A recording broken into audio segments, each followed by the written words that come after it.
večer. Doufám, že vás to nevyděsilo úplně. Já si říkám, možná ti, které to vyděsilo, ti nepřišli. Samozřejmě to téma je naprosto jasně dáno. Kalendáře, stačí se podívat do kalendáře a jaké jiné téma na začátku doby adventu otevřít, než příběh, který se v řádu dnů na nás začne valit ze všech stran, až se nám to možná nebude líbit. Nevím, zaregistrovali jste co? Nákupní centra, už se hraje vánoční? Většinou tak od října, od září. Lidi už od Velikonoc to chystá na Vánoce a potom dál. Stačí si projít přes město a už vidíte všechno nazdobené. My bydlíme kousek, pár metrů jenom od katolického kostela a teď vlastně před pár dny tam už bylo velké slavnostní rozsvícení stromečku a venku jesličky, jaký malý betlém pro děti, takže člověk to vidí z okna. Takže a člověk chce nebo ne, tomuhle příběhu vánočníku, kterému celý advent směřuje, vlastně asi neunikneme nikdo a nikde vždycky nás nějakým způsobem dostihne.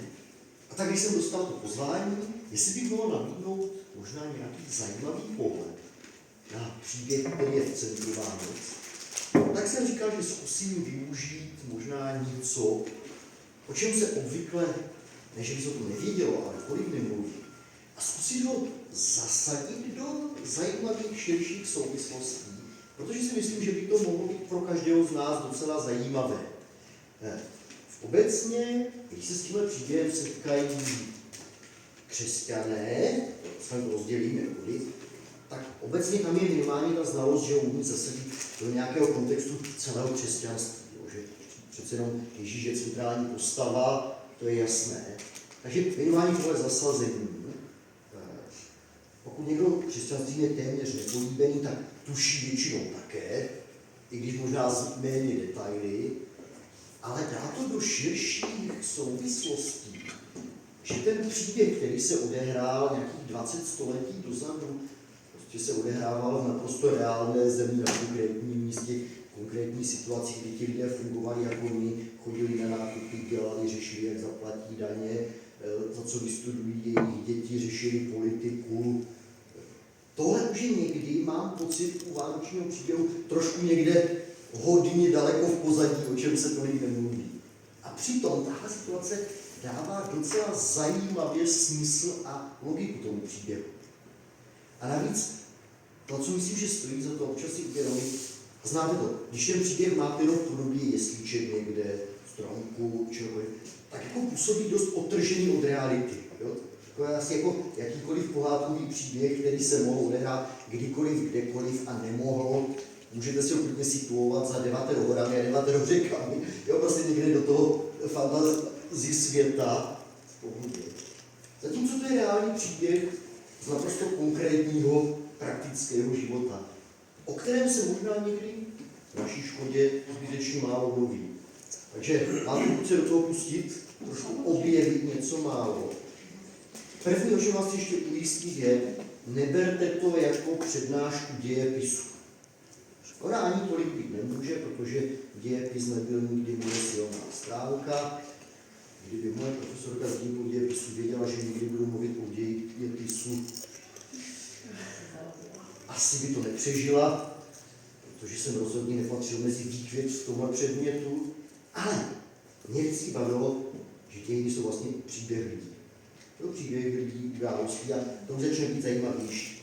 Takže, než vás pozvu na malou procházku do historie, ještě jedna úvodní věc. Myslím, že abyste věděli, co z toho můžeme mít. Ať se to nezdá, přece jenom spousta terminologie, těch výrazů, které se dodnes používají v souvislosti s Vánocemi, ať už to bude, když to uslyšíte v televizi, když se bude v kostelích na bohoslužbách vyprávět, když se budou zpívat koledy, budou všude možně hrát. Je tam spousta terminologií a výrazů, které, když se nad nimi zamyslíte, by vás měly překvapit. Pokud vás nepřekvapí, tak jenom neposloucháte dost pozorně. Většinou jsem se napsal. většinou. Klasika. Narodil se Kristus Pán. Už pro spoustu lidí, že jo, termín Kristus bude s otazníkem, pro většinu je to jméno, i když to jméno není vůbec. Z života čistého z rodu královského. Vidíte, že s tím je trošku problém, zvláště když historicky uvidíme, že s tím královstvím nebo obecně s monarchií a nějakým královským rodem v té době na území, řekněme dnešního Izraele, to bylo hodně komplikované. Když budeme, já zmíním dokonce i takové postavy té doby, jako byl slavný král Herodes, zjistíme, že si všichni o něm mluví, ale málo kdo o něm vlastně něco ví, kdo se teda o to nezajímal vyloženě. A že spousta věcí i zvyků, které jsou spojeny s Vánocemi, možná někdy lidé ani netuší, jak s tím příběhem vlastně souvisí. A právě to, na co nás chci pozvat, na výlet za králi, císaři a vzbouřenci, vidíte, že nám postupně malinko naskládá tu mozaiku, která tomu bude dávat smysl. Takže hodně dlouhý úvod, ale já jsem chtěl vědět, abyste věděli, co čekat. Takže můžeme vyrazit na chvíličku tedy do historie. Pokusím se nám ukázat tenhle příběh Ježíšova narození, tedy vánoční příběh, takových 2 až 3 rozměrů. Ten jeden, že ho zkusím zasadit do dějin národa, do kterého již patřil. Židovského národa, protože ten národ měl strašně zajímavé dějiny. Tím, čím prošel, co ti lidé čekali, jaké měli životní starosti, jaké měli naděje, co bylo přední očekávání, do toho ten příběh zajímavě zapadne. A aby to nebylo takhle úzké. V té době totiž i Židé, tam kolem Jeruzaléma a všude jinde, vlastně nežili v žádné samostatné zemi. A byli tenkrát součástí velké římské říše, která sahala až tady někam po Trenčí, na místy se to dalo až na Anglii a na všechny strany, na východ a na jih. A byli to součástí. A zjistíte, že právě to, co prožívali lidé v celé římské říši, dokonce nám dalo spoustu výraziva, kterými se dnes vypráví vánoční příběh. Zatím nevíte nic, jenom vás láká. Takže pojďme na to. Když se narodil se do rodu královského, tak pojďme na ty krále nejdřív. Na začátku vás vezmu malinko zpátky do historie, protože jsem byl vždycky špatný na letopočty, jedna věc se pamatuje dobře. V historii židovského národa takovým zajímavým zlomem bylo, když vznikla takzvaná monarchie, království, historické židovské království. Pokud si stejně špatně pamatujete data jako já, tak se vám to bude dobře pamatovat, je to někde kolem roku 1000 minus. To se většinou dá udržet hlavně. To je jeden z málo letopočtů, který si pamatuju. Ono to bylo ještě něco předtím, možná 1050, což je dneska docela dobře historicky doloženo. Zkusím se představit, když se vrátíme v té historii, to, co víme z dobových údajů, ať už těch biblických, židovských, starých hebrejských spisů nebo jiných, že to byla hodně zajímavá doba. Zkusím si představit, že to byli lidé úplně stejní, jako my v té době žili. Měli stejné problémy, jak věci budou fungovat a měli stejné obavy. V té době docela často bojovali s nějakými ekonomickými obtížemi. Politika taky nebyla úplně vždycky jednoduchá. A byla to doba, kdy docela často mezi různými národy byly boje, války, takže jako v ničem se ta doba příliš nezměnila. A Izraelci, už národ v té době, si řešili otázku, jak to udělat, abychom do budoucna měli jistotu, že naše země bude vzkvétat, budeme v bezpečí, ekonomika půjde nahoru, nebudeme se muset bát na ulici, nebudeme se muset bát války, nepřeválcuje nás žádný útok nějaké cizí armády. A tak vlastně tohle byl moment, kdy padlo rozhodnutí, v podstatě v jakémsi lidovém referendu židovském, že by změnili úplně uspořádání národa a změnili by to na monarchii, království. To je první zmínka v židovských dějinách o království.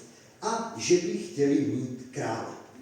A my z těch starověkých dokumentů víme, že ten argument byl přesně tady ten. Oni říkali, hele, všechno nás ohrožuje, jediný způsob, jak, bych to citoval, jak udělat Izrael znovu velký, jak to udělat, aby se vždycky dařilo. My potřebujeme silného vůdce. Nic nového. Vždycky v kterémkoliv národě, když je nějaký problém a nikdo si s tím neví rady, od kultury, přes ekonomiku, přes politické a vojenské starosti. Hlavně, když bude silný vůdce, ke kterému budeme moci vzhlížet. A tohle je přesně ta doba, kdy Izraelci se rozhodnou, že chtějí krále. Protože konečně mají někoho, kdo můžou vzhlížet. To je ten, kdo nás ochrání, kdo nás tím vším provede, kdo to všechno vyřeší, jak zpívá znáte Jarek Nohavica, pane prezidente, pane králi, vy to vyřešíte, vy přece všechno víte, vy se postaráte, vy nám všechno zajistíte. Tohle bylo přesně myšlení té doby. A tak vzniká monarchie.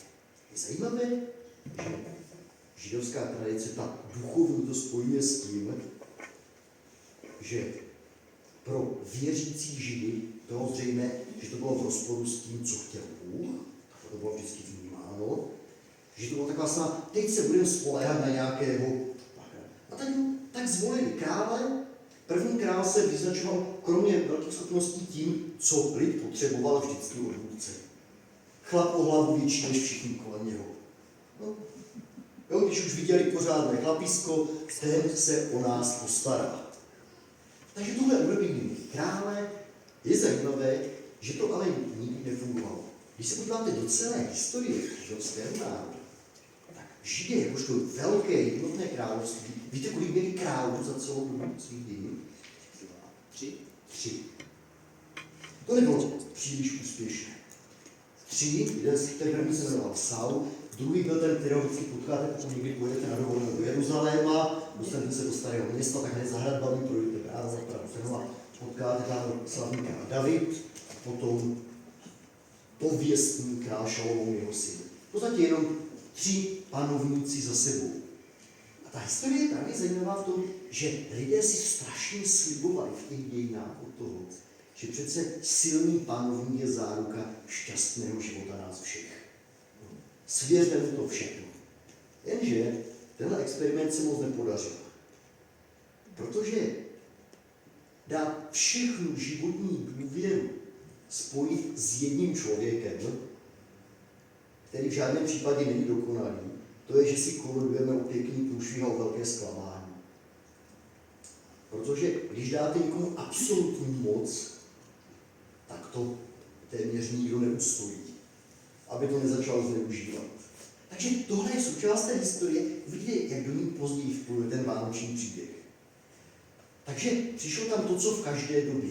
Nejdřív, jako po každé společenské změně, to bylo mezi Židy obrovské očekávání. Radost. Uplynulo pár desítek let po změně režimu a začali nostalgicky vzpomínat, jak to bylo vlastně lepší předtím a jak je ten král vlastně zklamal a takhle si to nepředstavovali a za takového krále klíčema necinkali určitě a všechno špatně. Jo? První král vlastně odchází z úřadu a nezůstává po ní mnoho dobrého, přichází druhý král, třetí král, nepojedeme takhle pomalu 1000 let, jenom záchytné body.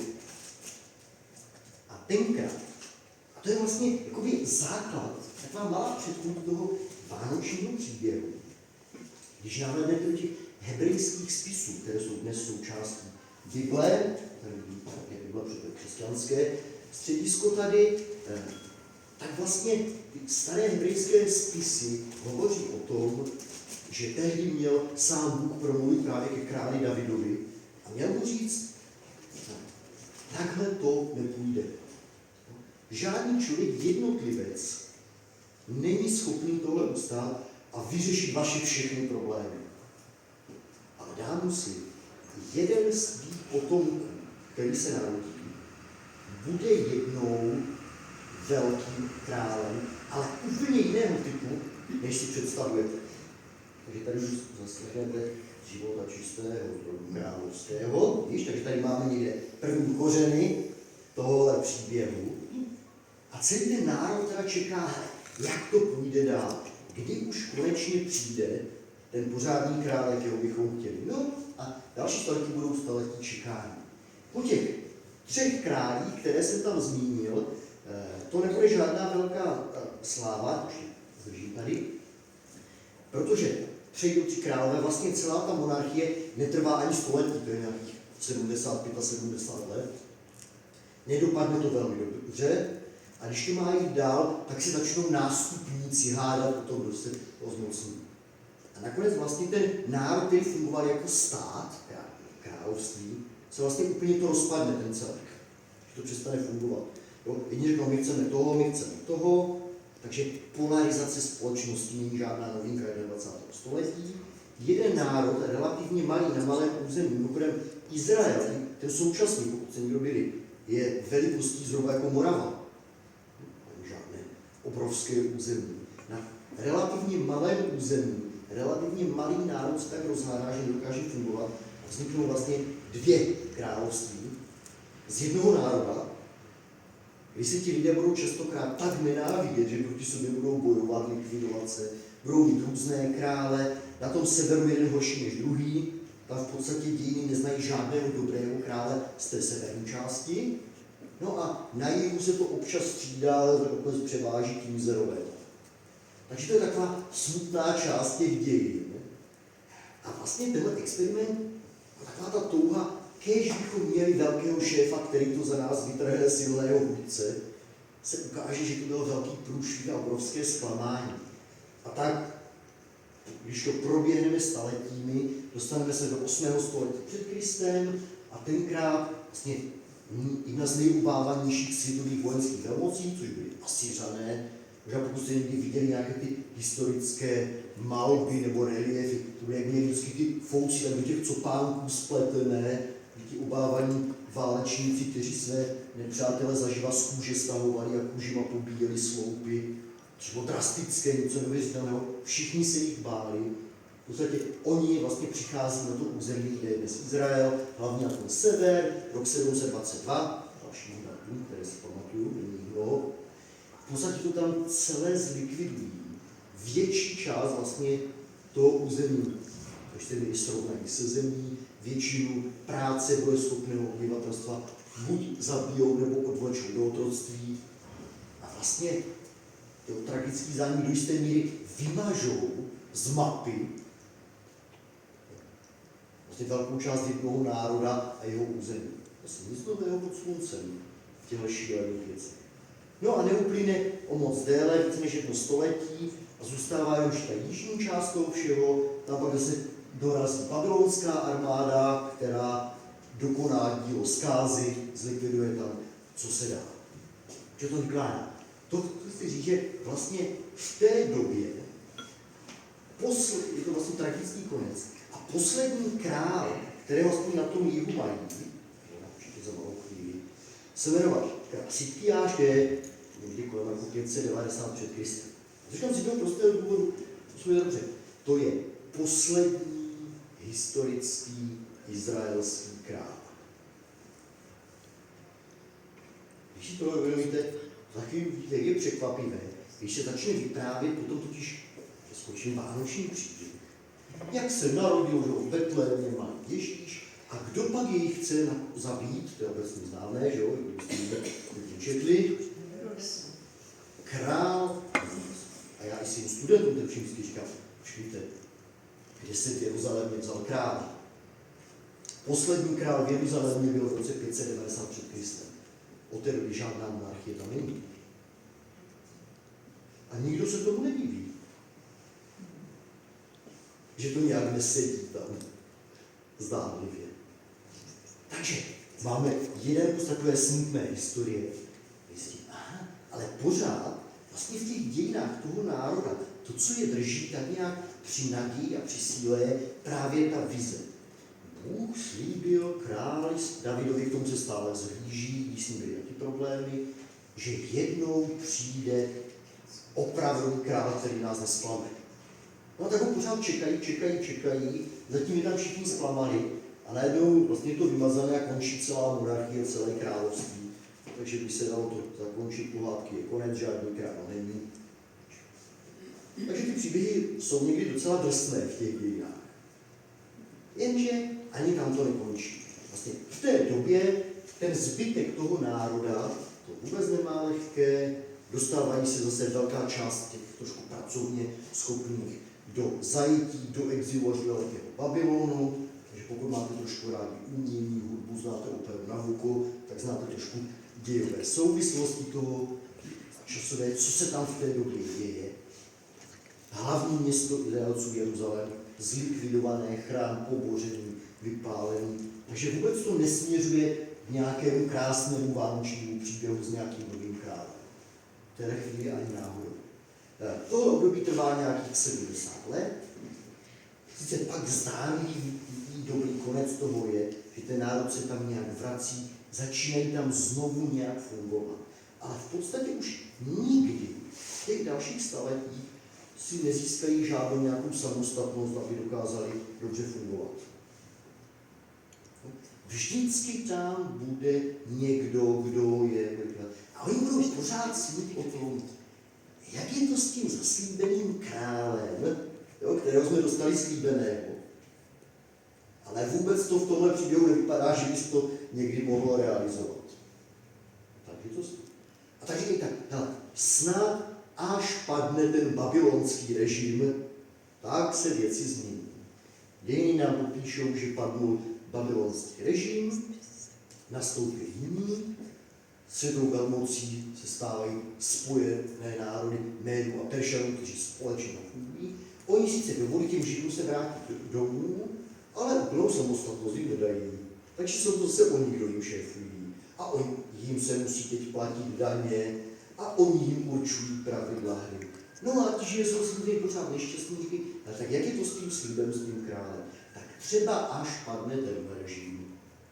Uplyne nějaká doba, režim padne, protože Média Peršany, ono to tak nikdy nevypadá. Velké agresivní velmoci většinou se tváří většinou. A když je člověk uprostřed toho, tak to máte pocit, že to nikdy nemůže skončit. Jistě dokáže, že to po nějaké době skončí. A lidé čekají, že bude lépe. No, jenže to už je další období, kdy tou světovou velmocí se stanou Řekové. Slavný Alexandr Veliký, pokud se o něj četli, slyšeli, možná vzpomínáte, to už je řada let, ten historický velkofilm, viděli jste někdo o Alexandrovi, takže si umíte představit jeho říše od západu až někam po Indii, na všechny strany. A zase samozřejmě přemysledujeme příběh toho očekávání toho velkého krále, tak zase Židé říkají, snad bude líp, zařeknu. Protože oni vždycky zase šéfují, oni nejsou nikdy samostatní, oni určují. A když se zdá, že by se to snad mohlo posunout, tak slavný Alexandr Veliký umírá a v příští nastane zmatek a chaos, protože se neví, co teďka dál, jak budou věci fungovat, kdo to vezme po něm. No a historie nám říká, že v podstatě jeho nejbližší spolupracovníci, generálové jeho armády, si ty zóny vlivu rozdělí, pokud byste to chtěli vidět trošku názorně, tak je to tam vlastně podle barev, jo, kdo kde, takže když se podíváte úplně na tu stranu doleva, víte na západ, tu zelenou oblast, ale Makedonie, tam, odkud to vlastně všechno pochází, tak generál Kassandros, Češtěle, někdy ten vlastně získává tady tohle celé území, to další území vedle něho, vidíte tam to oranžové, generál Lysimach, to je jenom pro zajímavost. Když jste ve škole, nemusíte si pamatovat jména ani letopočty, jenom pro tu zajímavost, protože uvidíte, když znáte zeměpis, kde pak máme Izrael, Jeruzalém? Když byste měli donavigovat na obrázku, tam je, máme Jeruzalém. A všimněte si, tam se nám prolínají dvě barvy, modrá a žlutá. Dva další generálové, kteří vlastně založili jakési své podříše, velké dynastie, které se jmenovaly po nich. Myslím, že vám bude nejznámější ta modrá, která to vzala celé dolů, včetně severního Egypta. Ptolemájovci. To už by vám něco mohlo říkat ze školy. Ptolemájos.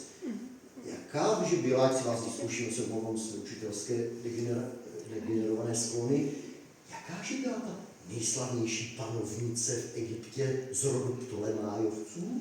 Kleopatra. No, Kleopatra, jistě.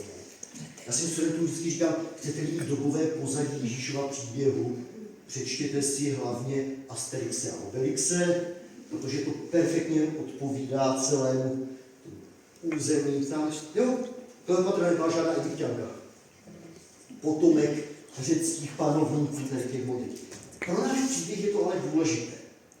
To je zajímavé, protože je to důležité. Protože oni si ti kolegové přetahovali o zóny vlivu, jako to je vždycky. Ten další kolega byl Seleukos, a to je to žluté území. No a samozřejmě oni se navzájem přetlačovali a věděli, že komu se podaří ovládnout tady to území uprostřed, ten bude mít volné ruce, aby táhnul dál a převálcoval toho druhého. Takže oni spolu bojovali, no to znamená, že ti Ptolemájovci a Seleukovci vždycky, když táhli ty armády proti sobě, no tak kdo to odskáče, když dva bojují, no ten třetí, přes kterého táhnou, takže ať už ty armády proti sobě z kterékoliv strany, tak to vždycky vzali přes Jeruzalém. Vždycky tam to území splundrovali, potřebovali doplnit zásoby, tak pobrali lidem, co se jenom dalo, aby mohli fungovat, takže to moc nadějně nevypadalo. Vlastně celé 3. století před Kristem Jeruzalém, celý ten židovský národ žije vlastně pod vlivem egyptských Ptolemájovců.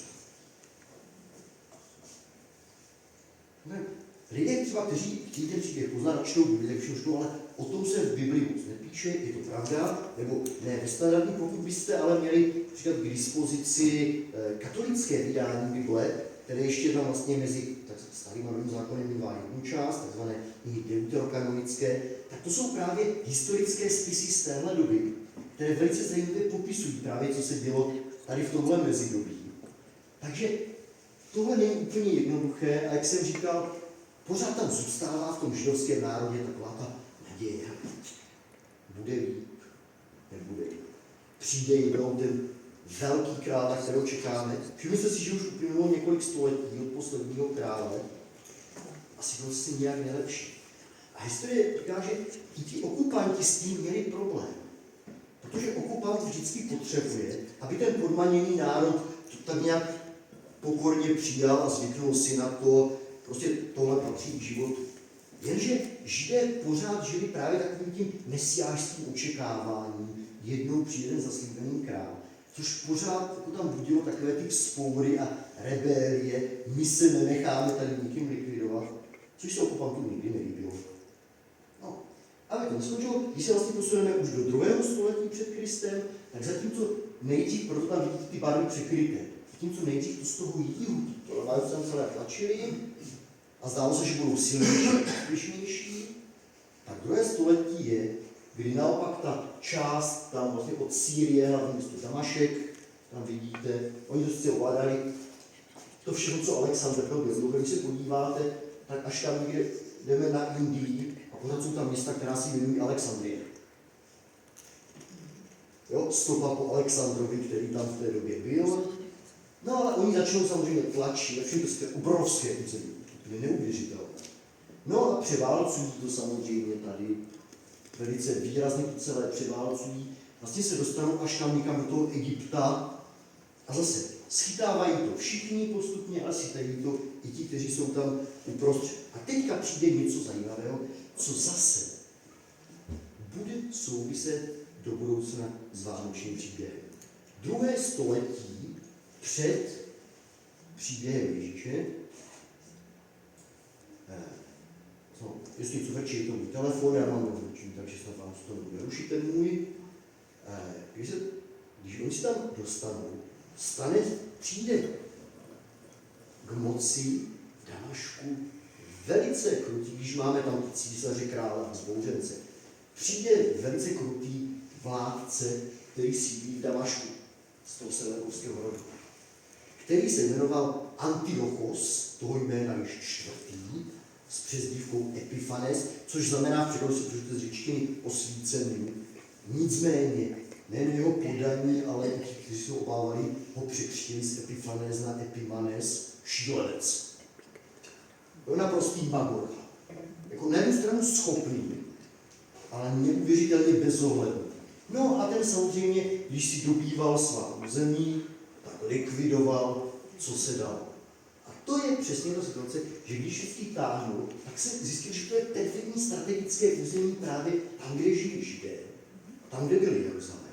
No a samozřejmě bral tam, co se dalo. Nechal tam vybudovat pro své armády zázemí, kasárna, tábor.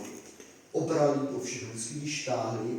A to, čím asi nejvíc dokázal popudit to židovské obyvatelstvo, bylo, že vždycky, když šel, vybral nejdřív státní poklad a potom, a to už si dovolil hodně, chrámový poklad. Což pro zbožné Židy teda bylo něco. A tohle jako nemohli úplně rozdýchat. A to jsme kolem roku 169, 168 před Kristem v téhle chvíli. A teďka to tam začne vůbec. A to už je něco, co jste v tom názvu měli jako to poslední slovo, nejsou tam králové, císaři, ale také zbouřenci.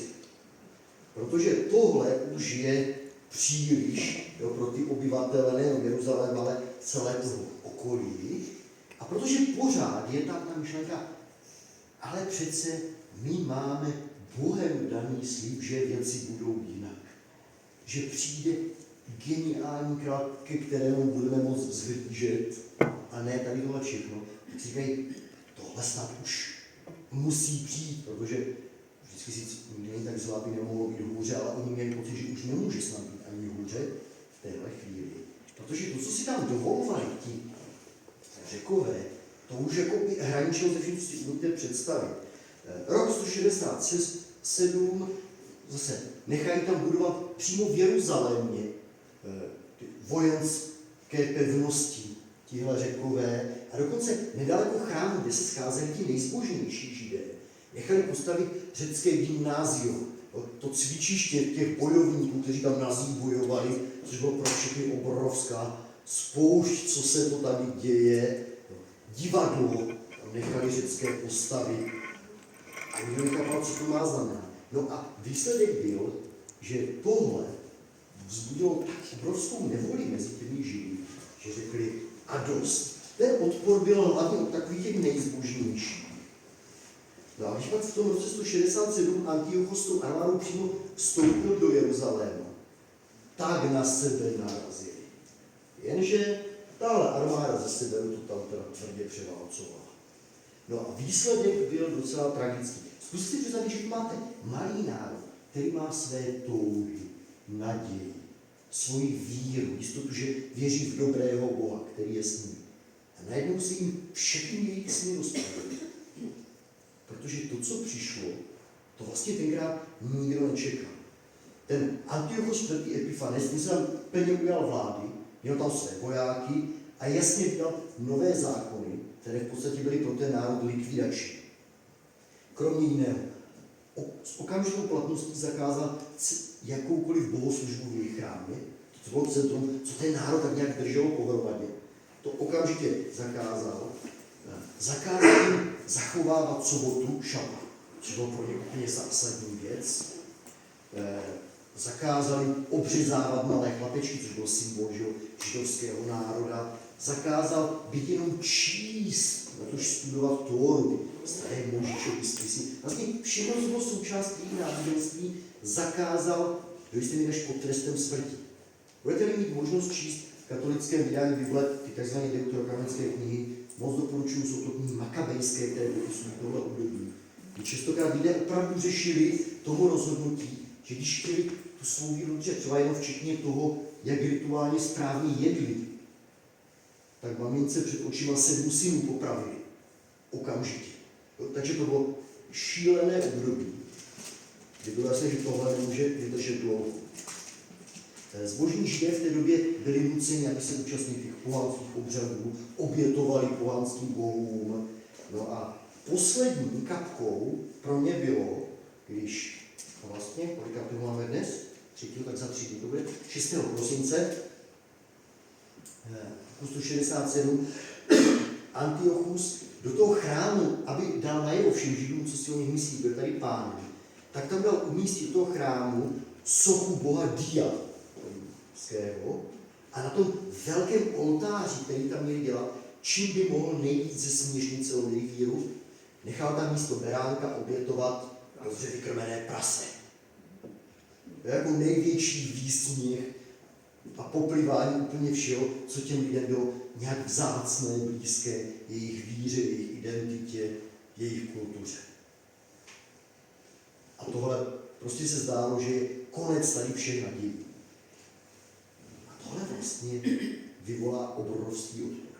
Nejdřív trochu pasivní, kdy někteří lidé to řešili tím, tak utežme někam dál od toho centra, kde si budeme někde tajně tu svou víru prožívat, ale pochopili, že tohle není řešení, že před nepřítelem není možné do nekonečna ustupovat. Tím se věci neřeší. A je zajímavé, i tenkrát tenhle národ, vlastně to byli hluboce věřící zbožní lidé, řešili, jestli v takových chvílích má věřící člověk právo bránit se zbraní v ruce. Protože etické otázky byly vždycky stejné. Vždycky. A byla určitě skupina, která nejdřív říkala, ne, musíme spoléhat na nejvyššího, ale když jim zmasakrovali a vybili celou vesnici, včetně malých dětí, najednou museli trošku přehodnotit. Máme zprávy o tom, že takhle to prostě nešlo. A tak vzniká v roce 165 obrovské ozbrojené povstání. To jsou další vzbouřenci. Území krále, máme vzbouřence. Obrovské vzbouření, kdy starý židovský kněz, který se jmenoval Matatiáš, tento velice těžce nesl. To byl tatínek, prostě, nevím, jestli 7 synů nebo kolik jich měl. A strašně těžce nesl, co se s tím národem děje, i to, že řada těch původně zbožných lidí, v podstatě se z nich stali naprostí kolaboranti. Jo? Najednou šli na ruku tomu řeckému režimu a dělali to tak, jak oni, a účastnili se všeho a už mluvili jenom řecky a svým dětem dávali řecká jména, jo? A tak nějak vymazali tu identitu toho svého původního národa. A dějin vypráví, že v jednu chvíli přišel původně zbožný žid ještě s řeckým úředníkem a do chrámu, aby tam vykonal oběť na počest pohanských bohů. A ještě se říká, že ten starý kněz Matatiáš, že tak se rozhořil v té chvíli, že mezi ně vtrhnul a toho chlapa žida na místě zabil. A toho Řeka taky, toho řeckého vojáka, který tam byl. A bylo jasné, že teďka už se nedá kam couvat. Ve chvíli, kdy zabil prvního řeckého vojáka, bylo jasné, že teď už není kam couvat. Tohle už byla otevřená vzpoura a začaly se dít věci. A to, co vlastně začalo v té době, to vešlo do dějin pod názvem, který jste možná slyšeli, jako Makabejské povstání. Makabejská válka. Nejdřív to samozřejmě vedl tenhle človíček, nemusím ten obrázku, to byl ten starý kněz, ale vlastně on do toho zatáhnul všechny ty své syny, celou tu rodinu. A prostě oni řekli, takhle to nejde, my musíme něco udělat. Přece tohle je naše země, náš národ, naše hodnoty. Jak může někdo nás takhle likvidovat? Samozřejmě pro mě jako zbožné žid byla otázka, jak tohle Bůh mohl dovolit, jak nás tohle mohl nechat, kde je, co to má znamenat. A začali bojovat se zbraní v ruce. Postupně se jim podařilo zhromáždit dobrovolníky, vytvořili docela silnou armádu. A vlastně nejvýraznější z těch bojovníků ti jeho synové, z kterého Matatiáš se toho účastnili. Jeden z těch nejslavnějších je ten, který je znám pod jménem Juda. To vám možná něco říká Juda Makabejský. Myslím, že to je taky opera. Takže už jsem si několik vzpomněl dnes. Juda Makabejský, což je syn toho kněze, který byl výrazný. To příjmení, to není příjmení Makabejský.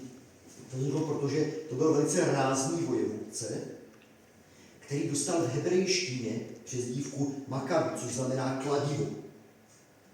Který šel jak kladivo proti těm nepřátelům a budeme je železnou pěstí drtit a vyženeme je z naší země. Takže Makabi, od té doby si tomu říká, že to byli ti Makabejci, ti kladivouni, kteří šli proti nepřátelům. A stalo se něco, co se z dnešního i vojenského hlediska zdá až neuvěřitelné. Během nějaké doby jim se skutečně podařilo postupně ty, kteří jim ničili životy a tu zemi, vytlačit. z toho území. Což nikdo nečekal. Takže v tom odhodlání. To, co je zajímavé, že všem v téhle chvíli ti lidé si začali říkat, když viděli v čele toho všeho Judu Makabejského, říkali, tak co? Není to on? Ten, na kterého čekáme? Přece bylo jedna věc jim neseděla. Nebyl z té královské linie původní krále Davida. A říkali, jo, tohle je vůdce, jakého potřebujeme. S tím se věci podaří. A teď, proč to? Samozřejmě souvisí to vzdáleně s tím očekáváním toho, který se má narodit až později, ale má to ještě jednu souvislost. Když se nakonec podařilo, tak to vnímali jako obrovský zázrak. Oni samozřejmě tomu dali všechno. Byli tam tisíce mrtvých. Jo? Těch, kteří bojovali na té židovské straně za záchranu své země, obětovali se, ale nakonec se podařilo a vnímali to, že to musel i Bůh zasáhnout do toho. A když tohle vlastně všechno skončilo, tak na největší slavnost se odehrála. Nejenom, že země je svobodná, a to, co bylo pro mě důležité, co bylo tím největším symbolem vítězství a svobody. Zase obnovit ten chrám, který ten národ nějak spojoval v Jeruzalémě. Obnovit tam bohoslužby, potom co tam bylo to prase a ty pohanští bohové, ty soky. Začít znovu. A vlastně slavila se velká slavnost opětovného posvěcení chrámu, která je dnes známá. Říká vám tohle něco? Tenhle svícen? Kdo vědět, co to je za svícen? Vánoční. Aha. Těm Vánoce a židovský národ, to jsou jakoby dvě věci. A on souvisí. On je 8 plus 1. Není to židovská menora. Menora klasický židovský, který byl v chrámu, má 7. Jo, je 7ramenný svíce. Tenhle je 8ramenný plus 1, vlastně jedna část, se které se zapalují ostatní. A ten souvisí s touhle událostí. On vypadal trošičku jinak, ale v té době, když se to podařilo celé obnovit, chtěli slavit, ale ta země byla tak splundrovaná, že podle té židovské tradice, která je asi pravděpodobně velmi důvěryhodná, už neměli jak ani ten svícen rozsvítit, protože oni nepoužívali v té době svíčky, ale malé olejové lampičky. Olivový olej, vyslovaný, jenže ta země byla v takovém stavu, že vůbec sehnat olej byl problém. A ta židovská tradice říká, že vlastně sehnali jenom velmi malé množství oleje, se kterým viděli, že to vydrží tak maximálně na 1 den svícení. Takže se říká, že to prostě tam dali a zapálili a uspořádali obrovskou bohoslužbu děkovnou. Vlastně něco jako, když by se slavil konec druhé světové války, prostě tam by něco se láme, osvobození, vítězství, nový start. Podle té legendy ten olej, který měl spotřebu na 1 den, vydržel hořet 8 dní. A vlastně na památku tady toho nově zasvěceného chrámu Židé vlastně do dnešních dní slaví svátek, kterému říkají Chanuka. A tenhle 8 plus 1 ramenný svícen je součástí oslav Chanuky. Je zajímavé, je to spíše shodou okolností, že časově to vychází právě do většinou prosincové doby. Teďka mi dneska manželka ukazovala, že teď v neděli brněnská židovská obec pořádá v neděli pro veřejnost chanukovou slavnost, kdo chce přijít, pro děti mají program. Takže někdy možná se slyšeli, někdy se tomu lidově říkalo židovské Vánoce. Tomuhle svátku. Termínově. Zajímavost, když dnes budete procházet Zlínem a ještě o Vánocích to bude ještě patrnější a uvidíte, kolik lidí má za oknem světýlka. Jo, že to krásně vypadá, když jdete. Tohle vůbec není ani moderní, ani evropský, ani křesťanský zvyk. Světélka v okně je židovský chanukový zvyk. Svátek světel. Tak jestli jste viděli takové ty svícínky, znáte? To je ty skudečky, to je upravený chanukový, když se dává do... Takže to, co dneska potřebujeme, nikdy ani nevíme, jak zajímavou má historii. Odkud to pochází. A mimochodem, Když pak člověk se seznamuje třeba s příběhem Ježíše a čte novozákonní evangelia, tak je zajímavé minimálně Janovo evangelium mluví o tom, že i Ježíš, jako jsou, který žil v židovské kultuře, slavil Chanuku. Když někdy narazí v Janovo evangelium 10. kapitola, začíná slovy, bylo to v zimě, bylo zrovna svátek posvěcení chrámu a Ježíš přišel na slavnosti do Jeruzaléma. V zimě svátek posvěcení chrámu, Chanuka, velká oslava toho, co se stalo v jeho době před necelými 200 lety.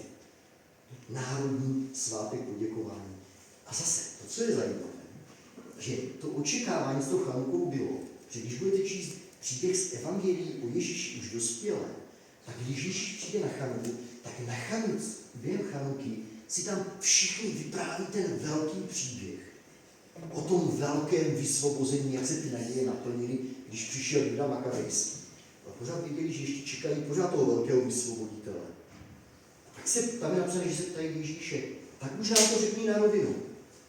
Jsi teda ty ten vysvoboditel nebo nejsi? A evidentně mají představu, že pokud jo, tak by to měl vyřešit stejně jako ten Juda. My jsme připraveni. Dej nám povel, doma už máme nabroušené meče, jdeme do toho a budeme ty Římany rubat. Tady příběh v pozadí. Takže čekají a podaří se. 8 dní. A konečně jakoby získají aspoň malou soběstačnost, autonomii. Ale pořád není to žádné království. Je to takový útvar, který tak nějak napůl dokáže být samostatný. A k čemu se pořád upínají jejich naděje? Jednou přijde ten slíbený král. Protože ani ten Juda jako vyhnal je, ale zjistili, že zase takové to očekávání, teď už bude všechno skvělé. Jako vyhrají nepřátelé, ale zjistili, že ten každodenní život zase není tak skvělý. Ta země je malá, úplně se jim nedaří. I ti jejich vůdcové, kterým tak věřili, se navzájem hádají. Pak se hádají, kdo to potáhne po něm, kdo bude v čele. Jsou to takoví ti generálové. Jeho synové, nebo jejich potomci a vnukové, začnou být proti sobě, kdo to bude, až nakonec usoudí, hele, musíme s tím trošku pohnout. To by chtělo zase, protože když je nejhůř, kdo nám pomůže? Zase nějaké pořádné chlapisko. No a protože žádný není, tak zkusí dělat to, že jeden z potomků tady těch Makabejců, že mu zkusí dát roli takového, no oni mu sice říkají král, ale je to král na světě nikým jiným neuznávaný. Jako vy si můžete zřídit na zahradě svojí zemi, ale nikdo vám neuzná, že to je váš stát, tak oni si jako na tom malém území, které nebylo nikým uznávané, zřídili jeden z těch nejslavnějších, který tam vlastně byl, bude král, to byl spíš takový králík, tam žádný velký král to nebyl, který se jmenoval Jan Hirkál, musíte pamatovat, a založí jakousi malou, takovou mini královskou dynastii. A když ustavil k tomu, kde se tam berou ti králové, jenže to je taková divná dynastie. Ona totiž vůbec nemá žádné rodinné spojení s tou původní královskou dynastií, toho krále Davida vůbec. Ale aby tam aspoň někdo byl, tak prozatím tam mají nějakých pár vojáků a ten největší generál, tak mu začnou říkat veličenstvo. A ta dynastie vejde do dějin pod jménem Hasmoneovci, Hasmoneovská dynastie. A tady vidíte, že přece jenom se jim to tam nějak podařilo po těch vzpourách, zase ta území, jo. Takhle nějak to místo, kde ti Židé žili, vypadalo v té době. Jo. Tohle byla ta území, to byla ta výrazná města. Ta vzpoura začala tam uprostřed, tam vidíte nad Jeruzalémem, kousek levo Modín, odtud pocházela ta rodina toho Matatiáše, z toho Modínu, dnes tam můžete zajet, připomíná tam všechno ty počátky. A teď oni si tam snaží nějak fungovat. A zase měli s nějakýma úplně omezenýma možnostma jakéhosi panovníka, ale pořád si říkají, no, co s tím? On ani není panovník celého. On tak nějak v tom Jeruzalémě v okolí to má trošku pod kontrolou a snaží se nějak fungovat. No ale mezi tím se změní trošku svět. A zatímco do té doby, jak jsme viděli, to tam všechno šéfovali Řekové, světová geopolitická situace se mění. A na scénu se dostanou, takže milovníci Asterix a Obelix vystří před v té době, takže kdo teď začne ovládat celé tohle území, kromě jedné neohrožené galské vesnice? Julek. Ano, a vejdo, přesně tak, Římané. Římané, v téhle době ještě určitě není teda, ale Římané.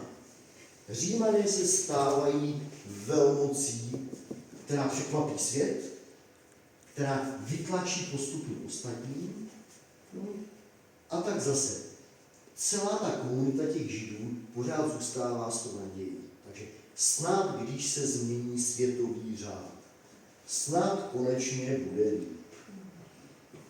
To si říkáme vždycky. Teď se všechno vyřeší. Úplně to tak nebude. Já už možná dám ten další, co vám ukážu.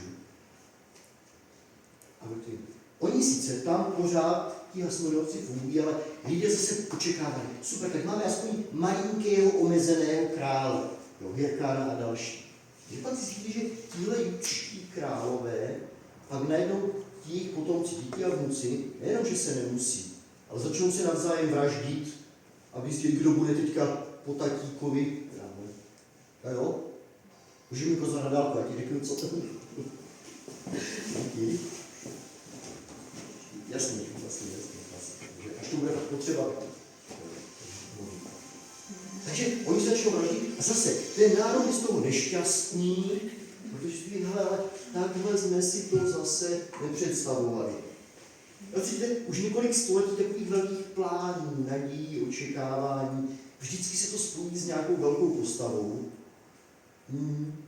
A nic moc. Moc to nefunguje. Takže to už jsme v prvním století před Kristem v téhle chvíli. V praxi to znamená rok 64, to už je taková nudná historie, římská armáda pod vedením generála Pompea definitivně porazí ty Řeky, to Seleukovské království tady severu. A Římané to tady celé v téhle chvíli ovládnou. Rok 63 před Kristem Římané vstupují do Jeruzaléma. A je vymalováno. Začíná úplně nová kapitola, protože celé vlastně tohle území v téhle chvíli se dostává přímo pod správu Římanů. A Římané mají už zkušenosti s tím, jak ovládat ta jednotlivá území, i když stále bojují, že s těmi různými snahami o vzpouru, nejenom mezi Gali, ale tady. A tak když to musí celé přeorganizovat. A oni vlastně celé to území, aby se jim to dobře ovládalo, rozdělí v té době vlastně na 4 provincie. Mám ten necítím posunout. Když jsem měl 4, a to se mi to bude hodit zrovna, 4 části. Těch oblastí je tam víc, ale to, co bude oficiálně jako považováno, že tam žijí Židé, to je provincie Judea, to je právě v okolí Jeruzaléma, vidíte, to je tahle část, Judea. Potom provincie Idumea, to je tady ta jižní, Galilea a Perea, to je tady za Jordánem. To 4 území, kam vlastně Řím dosadí své, dneska bychom řekli, guvernéry, chtěl jsem říct gubernátory, ale to vlastně stejné slovo, kteří to mají na starost. Jsou vždycky 4, v řečtině se těm vládcům čtvrtiny území říkalo tetrarchové. Pokud vám dostane někdy ještě jako pamětníkům do ruky Bible v tom starém překladu 17. století, Bible kralická, mně se líbilo, že jim přišel výraz tetrarcha příliš řecký, tak ho geniálně přeložili. Ano, čtvrták. Jo, vládce 1/4 území. Ale to nebyli žádní králové. To byli úředníci dosazení, které Řím to měl všechno pod kontrolou, císař byl nad tím a do jednotlivých oblastí si dosazoval sobě věrné, loajální lidi, kteří tomu tam šéfovali. Tak měl různé ty tetrarchy, bylo to chytré. Každý měl jenom malé území, aby to nikdo nesjednotil a nešli společně proti Římu, tak tím jsem rozkouskoval. Navíc Řím byl rád, že občas popíchnul proti sobě, aby nedokázali moc spolupracovat. No ale nejvíc zákonitě, na které části asi muselo záležet, že musí mít nejvíc pod palcem kvůli těm skupným a odbojným Židům. No tu Judeu, to centrum tam kolem Jeruzaléma, v každé době v dějinách. O tohle šlo, kdo tady to ovládne. No a to zjistili, že tohle nemůžou nechat jenom tak komukoliv. Že tam musí vždycky mít naprosto spolehlivého vládce, který dokáže udržet všechny ty pokusy o vzpoury, všechny ty vzbouřence pěkně pod kontrolou. No, a tak po smrti Cezara, rok 44 před Kristem, dochází v říši k politické nestabilitě. Vždycky, historicky, když zemřel nějaký velký panovník, tak se to snažili ty podmaně národy využít ten zmatek, když se to usadí, že se otrhnou. Takže velice rychle se začali zase bouřit, takže římský senát okamžitě zasedá a řekne, musíme tam dosadit nejspolehlivějšího člověka. A dají tam do čela toho všeho muže, který není vůbec domorodec, není Žid, pochází původně tady z jihu, z té Idumeje, ale jako národnosti nepatří mezi Židy, jako jižní národ, něco jak pro nás třeba Maďarsko. Není to tak daleko, ale je to přece jenom jiná kultura, jejich politiky, jiné náboženství, všechno, který ale roky věrně sloužil Římanům. On dokonce roky žil v Římě, studoval v Římě, byl svým myšlením do jisté míry Říman a toho dosadí, aby tady jim vládnul. A tenhle vejde do dějin Herodes Veliký. A aby mu dali oni ještě větší prostor, aby tam mohl fungovat, aby ho brali vážně, že potřebovali, tak zatímco všude jinde byli tetrarchové, Řím mu dovolí používat titul, který nikdo nečeká. Tak je? Tušíte? Král. Ale ne král všech Židů, ale král provincie Judea. A to je vysvětlení, které jsme na začátku. Jak je možné, když židovská monarchie skončila kolem roku 590, že najednou příběh, ke kterému se dostáváme pomaličku, příběh Vánoční, začíná král, že v Jeruzalémě panuje král.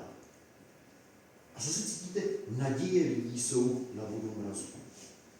Ale takový král, naše naděje se upínala k úplně jinému králi. Takového jsme si nepředstavovali. Ne, o Herodovi si většinou mluví negativně, protože jsou známé příběhy, jak se byl krutý, nemá problém vraždit děti, no, kdyby jenom děti. Kdyby cizí, neměl problém vraždit ty vlastní, když bylo potřeba. Nebudu vás trápit dalším obrázkem úplně, ale moji studenti vždycky ho musí docela dobře znát, protože vladařů jménem Herodes byla celá řada. Víte si, nejenom tatínek, to jsou jeho, já mimochodem 10 manželek, musel jsem to občas plést, protože některé se jmenovaly stejně. Věžení Mariamne. O 6 moc nevíme, o těch 4 víme. Samozřejmě jeho nejmilejší byla Mariamne, problém byl, protože ji měl nejraději a měl pocit, že ona je i oblíbená u národa a mohla by se dostat na jeho místo, takže ji pro jistotu nechal zavraždit. Když pak zjistil, že někteří jsou oblíbení k synů, kteří byli taky Herodové, kteří měli jako základní jméno Herodes, byli moc schopní a mohli by se dostat na trůn a mohli by se stát oni králové, tak je pro jistotu některé taky nechal zavraždit, ale ne všechny. Takže bylo to tam docela drsné v téhle rovině. Mimochodem, jeho vnuk, o kterém píše také Google, se jmenoval pro změnu také Herodes. On pak mají různé přídomky, nejde si je plést. Třeba v biblickém příběhu na Vánoce se vypráví o Herodovi, ale když pak budete, počkejte, až přijdou Velikonoce a budete tady si vyprávět příběh velikonoční, jeden z těch, který bude vyslýchat Ježíše před odsouzením a před popravou, bude také Herodes, ale nemůžete si ho plést s tím dnešním, to byl syn, ten už dávno nežije, ten první, tak ať se vám ti Herodové úplně nespletou. Ale tohle je to divoké období, kdy najednou vám začne dávat smysl ten příběh. On, tenhle náš Herodes, není ani žid, nepochází vůbec z královského rodu, ale stává se politickým vládcem v době, kdy lidé touží po naději. A kdy celý ten národ zoufale se upíná, pořád to vracím zpátky, k té obrovské naději. Bůh nám slíbil, že pošle krále. Teď krále mají, ne? Ale takového si určitě nepředstavovali. Má to ještě jeden problém. Žijí z té naděje, že ten král bude z královské linie dávného krále Davida, což tenhle není. A mimochodem, Herodes Veliký nebyl žádný hlupák. To byl velice schopný chlap. Mimochodem, co ten, jak on dokázal ekonomicky pozvednout tu zemi, co dokázal vybudovat. To byl člověk, který v tom uměl, který měl získat dotace a granty ze všech fondů Římské unie. Všechny tam dokázal dostat, protože se snažil si nějak ty Židy trošku naklonit, aby ho brali. Jenže pořád si to, že ho neberou. Není Žid, není z žádné královské linie, tak aby tomu trošku třeba aspoň pomohl, tak to pak vyřešil tím, že jednu, myslím, že to byla ta jedna Marianne, tahle, myslím, že to první Marianne, tak aby už měl sice 9 žen, ale vzal si vnučku toho posledního Hasmoneovského krále, aby aspoň brali, že patří do rodiny. Nějak té královské. To je taky chytré od něho, aby to aspoň nějak udělal. A snažil se získat si jejich přízeň, dokonce vlastně udělal největší stavební projekt té doby, za kterým vlastně Židé byli vděční. Skoro 50letý stavební projekt, někdo z vás stavil chalupu 50 let, a to je chrám. Kompletní rekonstrukce, přebudování toho chrámu zainvestoval a zafinancoval Herodes a Římané, aby získali Židy na svou stranu. A stejně mu národ tak nenáviděl, že v téhle chvíli si umíte představit, když se bude za pár dní vyprávět všude vánoční příběh a zvláště pak ještě po Vánocích, že jo, krále a dál, se dojde k příběhu Heroda. Tak se bude číst ten starý biblický příběh o tom, jak od východu přicházejí mudrci a vlastně mají možnost setkat se s tímhle monarchou.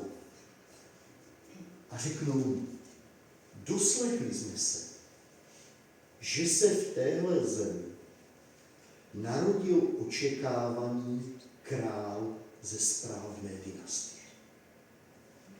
Dává vám už smysl jeho reakce?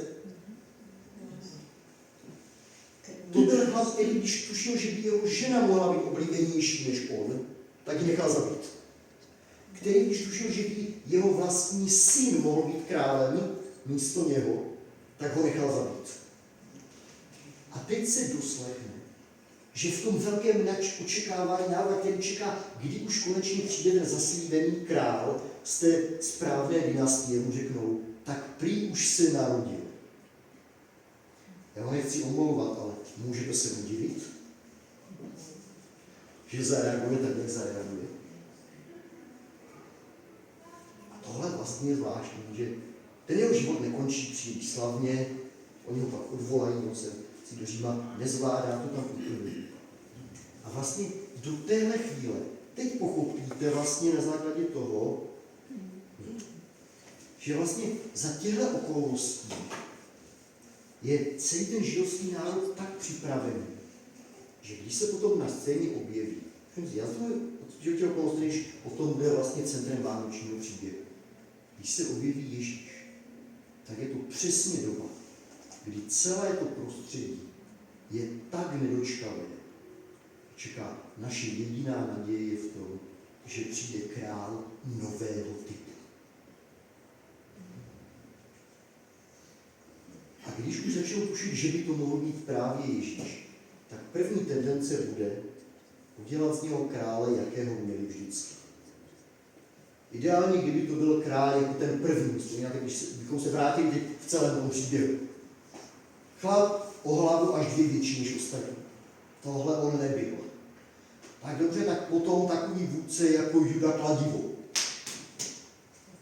Když je takovýho taky ne. Tak s tím mají problém. Protože řeknou, ale my to musíme vyřešit silou. A najednou mají někoho nového, to řekne, OK, já jsem ve skutečnosti tím posledním králem, ale chcete-li změnit svět, nefunguje změna zvenčí, ale zvenčí. A na tohle nejsou většinou mnozí připraveni. Teď se nám tenhle příběh zkusil zasadit do toho příběhu toho národa. Všimněte si, že Brno zapadá. V pravý čas najednou tenhle příběh, to jak na Ježíše budou lidé reagovat, vlastně zapadá do toho, co prožili. A já jsem vám slíbil, ale ještě to stihneme, že to dám ještě do širšího toho, co prožívala celá římská říše. Což ukáže ještě v novějším a zajímavějším světě. Když se vrátíme do té doby, najdeme, tedy už dostáváme se do Říma, dalšího človíčka. Muž, který se narodil, dostal jméno Gaius Octavius. Mimochodem byl to složité. Vnuk sestry Julia Cezara. Vnuk sestry. No, takže to byl jeho prastrejda. A roku 44 před Kristem, jsme v tom období před Kristem, ho Julius Caesar adoptuje. To jeho prastrýček ho adoptuje. Z politických důvodů, svého nástupce a vlastně ho úředně prohlásí svého syna, nástupce. A tenhle císař, který je známý spíše pod tím, že tohle je původní jméno, tohle je to jméno, pod kterým vládnu, Augustus. To už je známější. Tohle byl velice schopný politik. Protože celá ta říše v té době, vzpomínáte, i to území Izraele nebo Jeruzaléma, Judska, mají takové krátce pod kontrolou. To jsme říkali, že vždycky, když zemře předchozí císař, tak se to tam všechno mele a otázka je, jak dlouho to udrží. Takže on vlastně sdílí tu říši ne úplně v nejlepší kondici tenkrát. Ta země je zmítaná politikou, chaosem, vlastně občanskou válkou, vnější, musí se bránit všem těm ostatním nepřátelům. A tohle byl neuvěřitelně schopný římský císař, ale neuvěřitelný. Protože to, co jemu se podařilo v té době, to málo komu jinému. Udělal obrovské množství reform. Mu se podařilo fakt tu obrovskou říši sjednotit. Že dokázali ty jednotlivé oblasti spolupracovat. Vlastně dokázal vyřešit vojenské problémy. Takže za jeho vlády nastává to, co možná si vzpomenete ještě ze školy, období, které šlo do něj pod latinským názvem Pax Romana, římský mír. Naprosto výjimečné období v dějinách, kdy po desítky a desítky let v té obrovské římské říši není žádná válka, žádný válečný konflikt. Naprosto nevídané ve starověku. Jo? Ta země žije v klidu, v pohodě. Nemusí s nikým bojovat, nejsou tam vnitřní války, nejsou nějaké zásadní problémy. A země vzkvétá a daří se. A fakt tam se buduje všechno. Kultura, umění, vzdělání, infrastruktura. Pokud trošku cestujete, tak to víte. Silnice, které stavěly v těch dobách, jsou dnes použitelné. To nejsou čínské dálnice, které opravujete za 2 roky po zimě. Funguje dnes. Pošta geniálně fungovala. Pro zajímavost rychle do závorky. Třeba dneska máme archeologické nálezy, kdy se v severním Egyptě, kteří ovládali mimochodem také, v severní části žilo hodně Židů v té době také, objevili vlastně starověké rukopisy pro archeologii nejcennější najít místní skládku smetiště. Protože tam si uděláte nejlepší obrázek o tom, jak se žilo, to, co lidé používali, a kromě nich našli staré dokumenty, starou poštu a našli zajímavou poštovní korespondenci mezi nějakým obchodníkem, který žil tam na severu Afriky a písemně komunikoval se svým kolegou v Římě. A tím, že tam měl ty dopisy z daty, kdy to napsal on, kdy to poslal, kdy mu kolega odpověděl, kdy to dostal zpátky. Máte odhad, jak dlouho mohla trvat tehdy poště napsat dopis v severní Africe, poslat do Itálie, tam ho doručit, napsat odpověď, poslat zpátky a přečíst si odpověď? Váš odhad? Měsíc. Myslím, že to bylo něco přes týden, mezi týden a 10 dní. Jako skvěle to fungovalo v té době. A to je důležité. Pro náš příběh hned zjistíte, že to bude hodně důležité. Nemyslím ta pošta, ale jak se v té zemi najednou žilo. Dokonce za něj ta říši se ještě rozrostla. Ať už ta severní Afrika tím byla, jo, pak to šlo, Panonie vlastně úplně na západ, do provincie Hispánie, takže vlastně až, dneska bychom řekli, zeměpisný na konec světa, až do toho Portugalska někam se dostali. A byl to tedy panovník, který získal mezi lidem velkou úctu, obrovský respekt, měli ho rádi.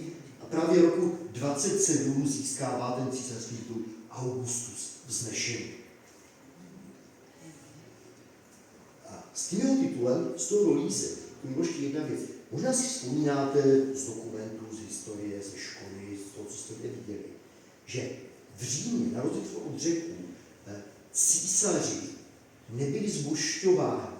Ale jako se někdy říká, že císař nebyl považován za Boha. A přitom byl. Nevysvětlete, jak to bylo. Císaři byli prohlašováni za bohy výhradně po své smrti. Nikdy ne za života. A to bude důležité, protože předchozí císař byl, Julius Caesar tam byl, který je mrtvý. Tím pádem panující císař, to jeho syn, má zajímavý titul. Syn Boha. Jo? Pokud je ten otec mrtvý. Předchozí císař je považován, je zbuštěn po smrti. Takže tady máme božího syna císaře. Božského syna. A protože, když víme, jak byl oblíbený, je strašně zajímavé, že v téhle souvislosti se podařilo najít jednu z vyhlášek z jeho života, která na počest, kterou si chtěli uctít svého úžasného panovníka, která se našla v tureckém městě Priene. A teď se k tomu dostanu, že se vlastně blížíme k tomu vrcholnému. Našel se, je to starý řecký text, protože přestože říše byla římská, jednocující jazyk říše byla řečtina, ne latina. Latinsky se mluvilo maximálně v Římě, skoro nikde jinde.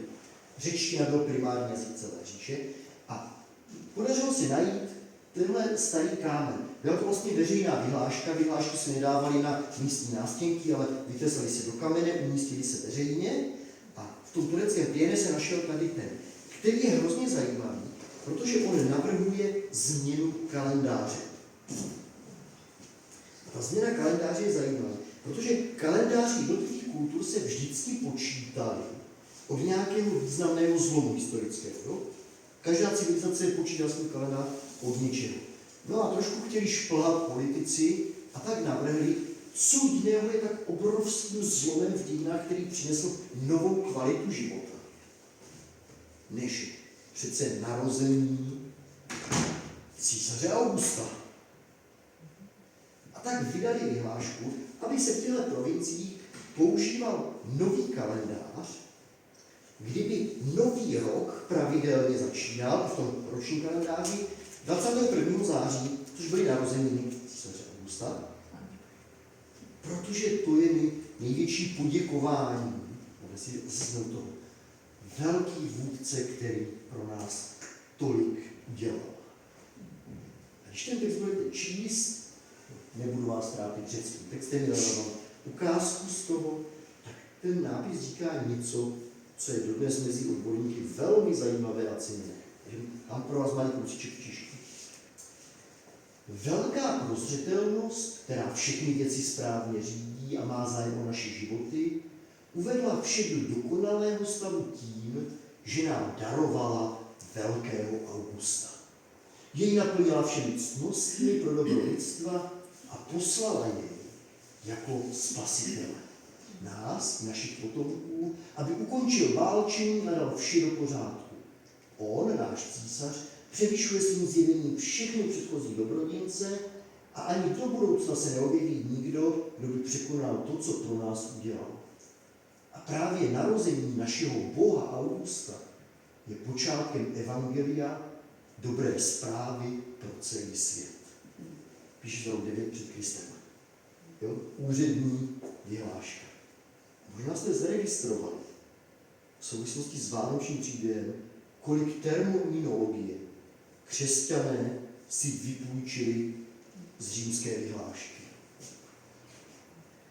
To, co je pro mě důležité, že ten, kterého jsme očekávali, je řecky to, co bylo slovo soter, spasitel. Slovo, které ne náhodou bude později v biblické křesťanské správě systematicky používáno pro Ježíše. Všimněte si, je to velká prozřetelnost. Všechny ty božské sféry nám darovaly ho. On je ten, na kterého jsme čekali. Ke kterému všechny ty celé naše naděje po staletí směřovaly. Už je to tady. Konečně ho máme. Toho velkého vůdce, díky kterému zavládne zase mír. Všimněte si, on ukončí všechny války. On do našich životů přinese mír. On vyřeší naše problémy. S ním bude konečně život šťastný. Je dokonce tam už Bož zbožťován. To, co je zajímavé, je to první historická zmínka, kdy se v souvislosti s nějakou postavou a s ničím narozením objeví spojení. A jeho narození, to je počátek evangelia. Evangelium totiž není vůbec původně náboženské slovo. Řecké slovo evangelion je původně používalo se ve vojenství, původně to znamenalo, když byly bitvy a války, když běžel posel se zprávou o vítězství té jeho strany, tak dneska se říká, že to je hlavně, v překladu to znamená dobrá zpráva, že máme dobrá zpráva, hurá, naši zvítězili. Technicky poučité období se to používalo spíše pro tu odměnu, kterou ten posel dostal. Že to byla odměna za dobrou zprávu, když doběhnul a zvládnul to jako ten maratonský. No. A když to přežil, tak dostal velkou odměnu, protože přinesl dobrou zprávu. A té dobré zprávě, tomu se říkalo evangelion, a tady se nám to objeví. A řekne se příběh o velkém našem spasiteli, zachránci Augustovi. To je velké evangelium. Jeho narození je začátek nové etapy dějin, to je začátek evangelia. Víte, proč je to důležité? Uplyne několik let. Za několik málo let se narodí Ježíš. Příběh vánoční. Vyroste a lidé kolem něj uvažují, kdo to je. Je to ten Bohem poslaný zachránce, král. Je snad někým víc ještě. A když o něm budou psát zprávy, kým pro ně, tak pak v Biblii najdete, mám to přesně obráceně, tohle je evangelium podle Marka, logickou chybu, tohle rozhodně, které je pravděpodobně jedno z nejstarších křesťanských zpráv o Ježíši. Někteří typují už někam do 60. let možná, a již o tom diskuse. Ale všimněte si, když otevřete v Bibli evangelium zprávu o Ježíši, je zvláštní, že v Bibli jsou 4 evangelia, Ježíšovo narození vlastně popisují jen 2, Matoušovo a Lukášovo. Marek zrovna to nedělá, omlouvám se, taky nadpis, pak ho opravím. Marek ho nevypráví, ale začne se vyprávění o Ježíši slovy. Toto je počátek evangelia Ježíše Krista, Syna Božího. Dneska bych ho jako studenta hnal. Tomu se říká plagiátorství. On to prostě skopíroval odsud. Jenom vyměnil jméno. Je zajímavé, že podle historiků, kteří se věnují Bibli, tak se všech těch 4 evangelií, když jsem tady nějakou půjčil, které byly v knihovničce, Markovo evangelium z největší pravděpodobností mělo představit, nebo každý z těch evangelií bylo určeno jiné cílové skupině. A Markovo evangelium z největší pravděpodobností směřovalo pro lidi z římského prostředí, římské říše a pravděpodobně okolí Říma. Všimněte si, napsáno pro lidi, kteří léta věřili, už je to tady. Potřebujeme v životě někoho, kdo naše očekávání splní, kdo něco udělá pro naše životy, kdo začne novou etapu, kdo bude náš spasitel, kdo bude ten boží syn, to byl titul císařů, ne Bůh, ale boží syn Boha. Potřebujeme někoho takového a celý národ mluví o tom, kdo je ten boží syn, jehož příchod na svět je počátek dobré zprávy. No přece Augustus. A těmhle lidem napíše jeden z prvních křesťanů. Objevil jsem, kdo je ten velký boží syn, který je náš zachránce, který začíná novou etapu naší dějiny a jeho narození začíná evangelium. Není to ovšem Augustus, je to Ježíš. Je to ten, který se tenkrát v Betlému narodil. Víte, co to muselo být pro čtenáře v Římě? A když už bych měl předběhnout téměř až do velikonočního příběhu, tak když byste dočítali v závěru Markova evangelia je zmínka o tom, že když je Ježíš ukřižován, tak pod křížem stojí plno lidí, ale on schválně prosté římské čtenáře připomene, že tam stojí římský voják, jeden z nich jejich kolega, který si dívá na kříž a řekne, tohle není chlap jako každý jiný. Ten fakt musel být syn Boží. Ryze římský titul. A dává to smysl, protože obráceně Lukášovo evangelium, když mluví, a když se Ježíš narodil, stalo se v oněch dnech, že vyšlo nařízení od císaře Augusta, to je on, aby byl po celém světě proveden soupis lidu, který se šli zapsat každý do svého města. A vlastně ten příběh končí tím, že Marii se narodí syn, který dostane jméno Ježíš. Přesně v době Augusta. V době, kdy celý svět hledá, kdo je ten velký král, který může dát naději. No, všimněte si, jak se sešlo očekávání Židů i těch ostatních národů v téhle době. Všichni očekali. A vánoční příběh je vyprávěný v Bibli. Zasadí Ježíše do prostřed těch očekávání. A řekne, zdánlivě je to přesně to, co jste čekali, a zároveň je vlastně někdo úplně jiný. Je vlastně zajímavé, že jsem vlastně zpravodatel příběh, kde byla spousta panovníků, velkých vůdců. A přesto se všichni nějak lišili od toho, kterého křesťané nakonec začali vnímat jako svého úplně jiného krále svých životů. Vždycky jsme tam předtím viděli mezi Židy silný ohlavičí, který to změní prostě, že ostatní k té změně dotlačí a udělá pořádek. Mnozí z nich udělali velký kus práce. Mnozí z nich velmi prospěli svému národu, lidem, takže to není kritika nutně všech těch panovníků. Mnozí z nich byli skvělí. Ale to, co je zajímavé, je v těch průběhu tím, jak lidé vždycky měli stejné touhy a přání. Žít v ní, mít někoho, kdo by byl pro nás jakousi zárukou, že se nemusíme bát, že ten život má smysl, že se postará, že dá tomu nějaký smysl, řád, klid a pokoj. To se nikdy nezměnilo. Nezměnilo se ani to, od koho to jako lidé obvykle čekáme. Když zvolíme toho nejchytřejšího, nejschopnějšího, nejsilnějšího, kterého se budou všichni bát.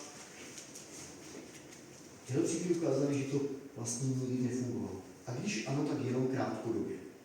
Vy můžete kohokoliv přitlačit. Můžete i nepřátele porazit silou. Ale dějiny dodnes nám ukazují, že zlo se silou dlouhodobě porazit nedá. Bylo skvělé, že se podařilo porazit před 80 lety nacismu. Byl poražen? Zmizel z tohoto světa? Síla mu pouze zabránila vystrkovat růžky, ale nezmizel. Možná si někteří mysleli před, už to máme, 35 lety, že něco zmizelo. Zmizelo? Ale vůbec. Protože síla může zatlačit do kouta. Ale problém stejně nevyřeší. A to, co vlastně vypráví vánoční příběh, vlastně vedle těchto králů, panovníků očekávaných bylo třeba čekat ještě někoho, Mesiáše, krále jiného typu, který ví, že z dlouhodobého hlediska síla sama o sobě nestačí. Ona může krátkodobě zabránit, jako potřeba někdy také položit. Ale že mají se věci zásadně změnit. Je třeba, aby ta změna začala někde zevnitř. To je jediná cesta. A to je podle mě příběh Ježíše, který už teďka chtěl spustit další pokračování. Ale já jsem dneska chtěl dát vám jenom to pozadí. Takže bylo by řečeno, nedělej to krátké, máme času dost, ale teď už vás nebudu rozhodně trápit. Tohle je za mě. Dávalo to trošku smysl, dalo se do toho se v tom zorientovat. Nebude písemka na jména, ale to počty. Tohle jsou jenom. A klidně se ptejte, na co chcete. Já spoustu věcí nebudu vědět stejně, ale co budu vědět, rád řeknu. Jestli vám to něco napadlo. Ten druhý Herodes byl teda syn nebo vnuk? Druhý byl ten, který se objevuje v evangelích, o kterém Ježíš řekne dokonce liška počítá, to byl syn, ale potom v Biblii ještě v knize Skutky apoštolů se objeví jeden Herodes, který se, já tam zkusím vrátit, aby to bylo vidět, jak to neříkám, takhle na prázdno. Jo? Máme tam pak vlastně jeden syn je ten, který se bude v evangelii, ten nechá popravit Jana Křtitele, pak jsou Ježíše, pak je v knize Skutky apoštolů ještě jeden, Herodes Agrippa I., kterou vidíte tady vlevo. No, takže to jsme měli už tady, ale tady máme dalšího. Takže tam se věci posunují, ale v knize Skutky apoštolů jeden totiž, to je pak napsáno, že se začne považovat ten za Boha, má to pro něho tragické důsledky, a pak je tam ještě jeden, který se setkává o léta později se Saulem z Tarzu, s apoštolem Pavlem ve vězení, a to je vnuk. To máme tady Herodes Agrippa II. Takže těch generací je tam několik. Ale všimne to do rodiny. Jak je to Herodes, tak je to